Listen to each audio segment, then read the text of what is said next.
Well, welcome back to North American Treasure Hunter. Now, we moved about 20 miles south of where we just were at Marshall Pass looking for agate. Now we're in the ghost town of Bonanza. Now, behind me, there's a foundation of the old mill. And you can still go up there and find some real nice pieces that have some pyrite crystal on them. But the real prize is on the other end of town. We're going to the tailings dump, and we're looking for some blue quartz crystals. Now, that sounds pretty interesting to me. This is a real old ghost town. We got the ghost town cemetery and a whole bunch of buildings in here. It's real well preserved. It's been standing up to these winters for a lot of years.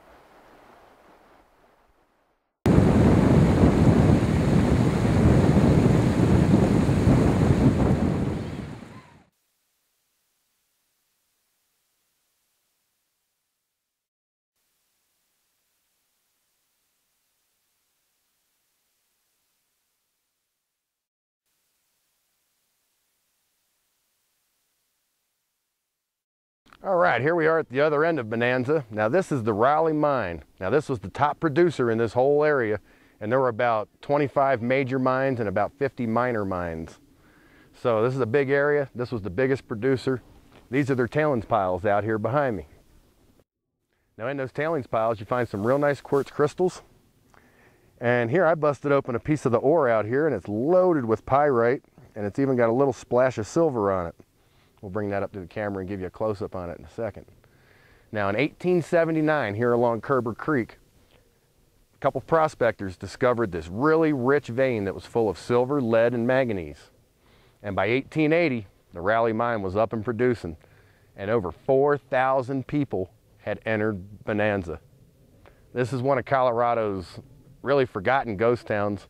You got to be real careful when you come up here. You don't want to get into a lot of their old tailing the dump water down there. It's got a real heavy smell of sulfur. They did a lot of cyanide leaching and things like that up in the area, so you got to be real cautious. Don't, let the dog out and tie him up to a tree next to the pond there. But as long as you're cautious, there's a lot of fun stuff to find in the tailings pile. Some of this float quartz goes between a blue and a purple color. We found a whole bunch of pyrite, some real nice quartz crystals. And we've only been here for just 10 or 15 minutes. So this is really what makes your trip to this part of Colorado complete, is when you hit a good old mining ghost town like this. It really lets you know what these old guys, these old prospectors went through to get this stuff out of the ground back when. Now they mined this area all the way into the 1950s. So it hasn't been dormant that long.